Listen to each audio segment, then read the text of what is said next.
Hi everyone, welcome back to Pine Hollow out of Diagnostics.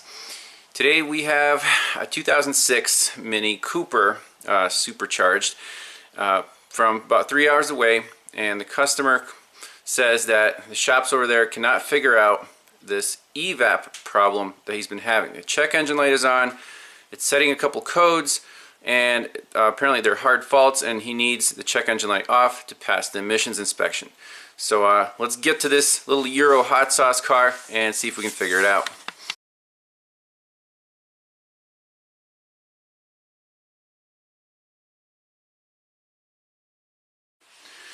Alright, so obviously we start with full code scan, and I'm a bit confused because I don't see the engine computer in the list of modules. We have instrument cluster, then we have central body electric, and we have radio.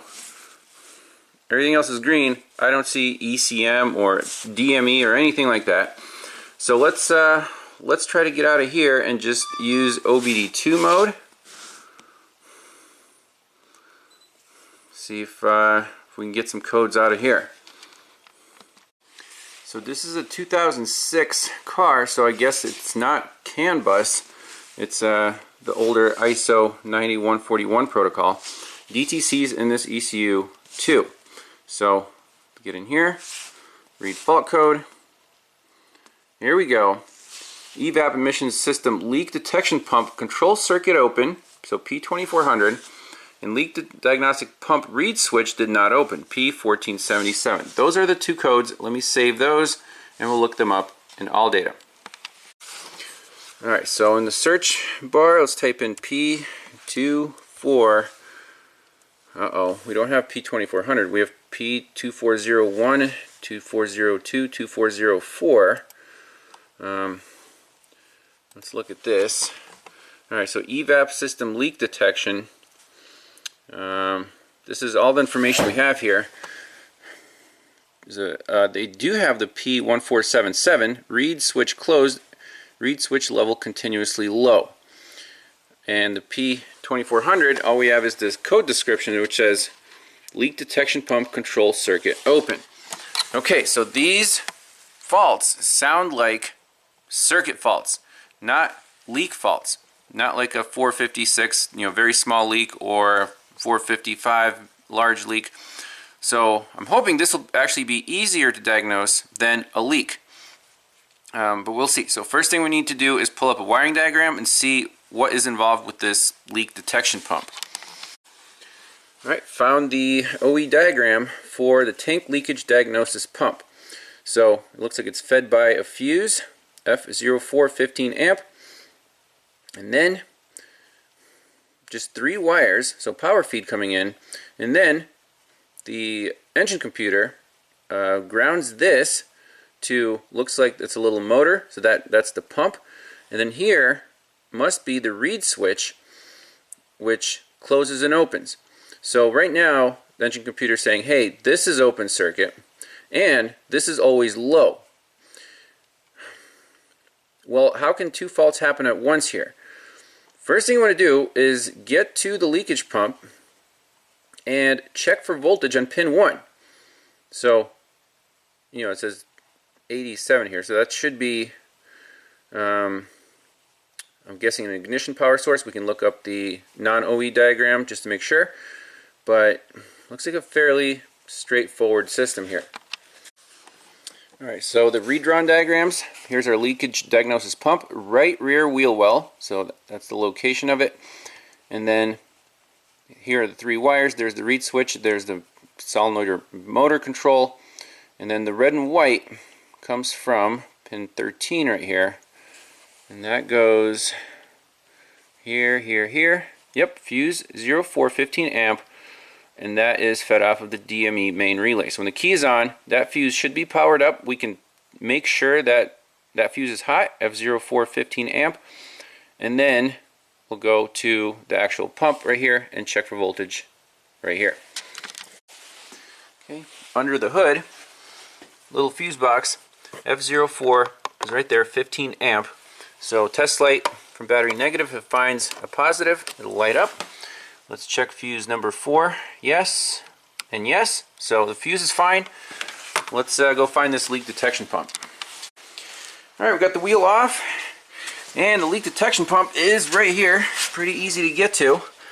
And what do we see on the actual connector?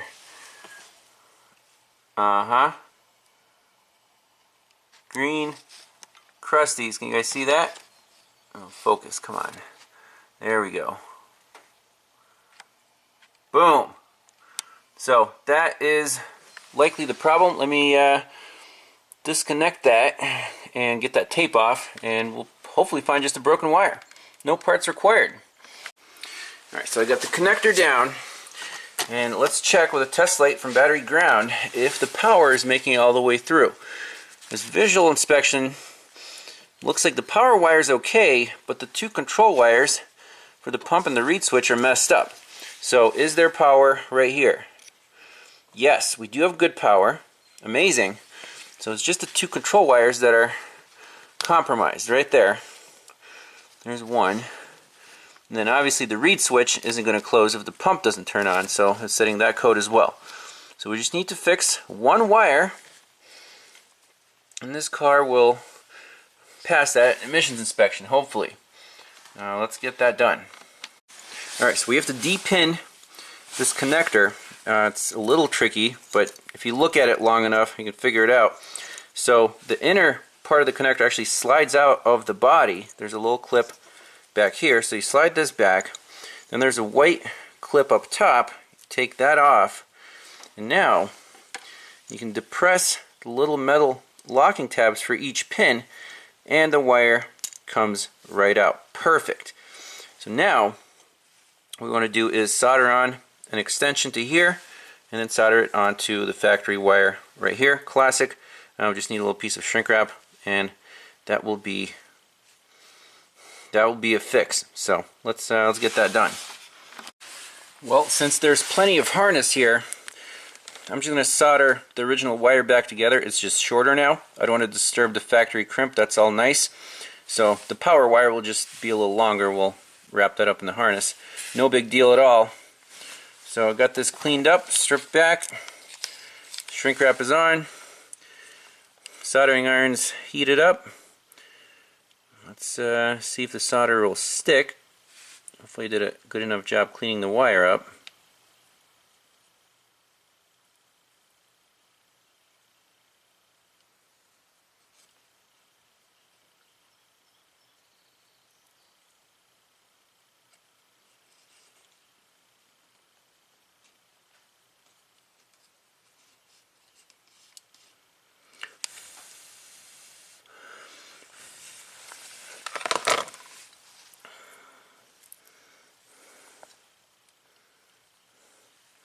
That looks decent enough.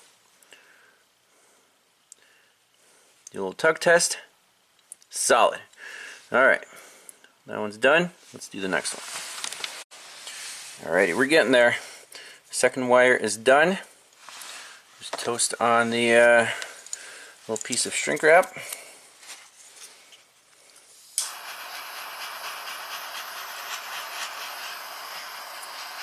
Don't toast your finger.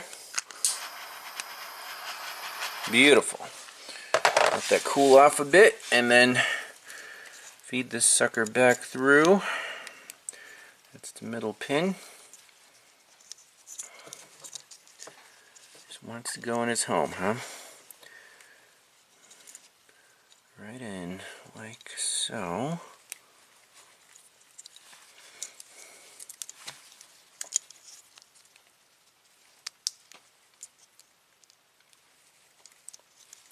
Make sure it's oriented correctly.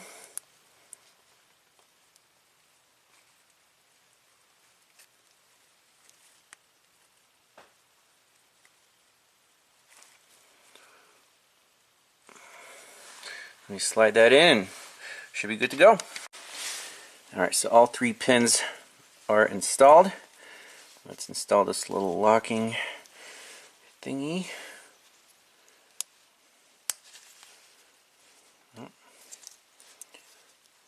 Like that. Sweet.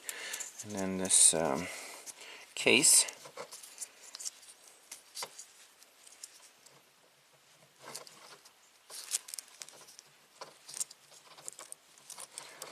sure. Oh. Oh no. Oh, we're not done. Guess that wire is so corroded that it's just rusty. So we have to extend the middle wire, unfortunately. Alright, got the proper gauge wire soldered on to the pin. Hopefully this will fit in the hole with a little persuasion.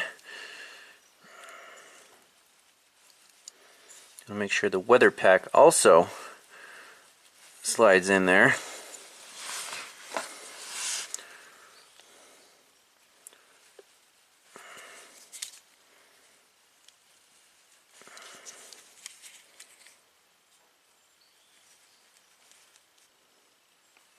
So repairs like this can be a little more time consuming than expected because you want to do a proper job, not take any shortcuts.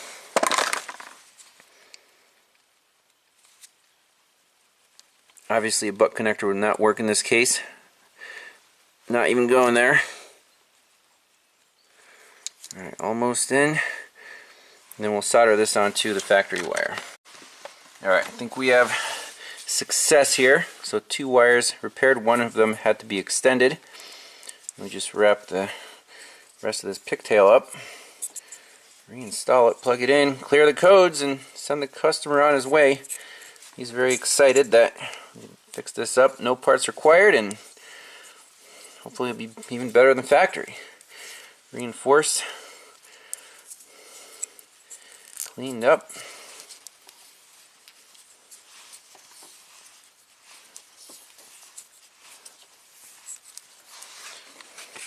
Just beautiful.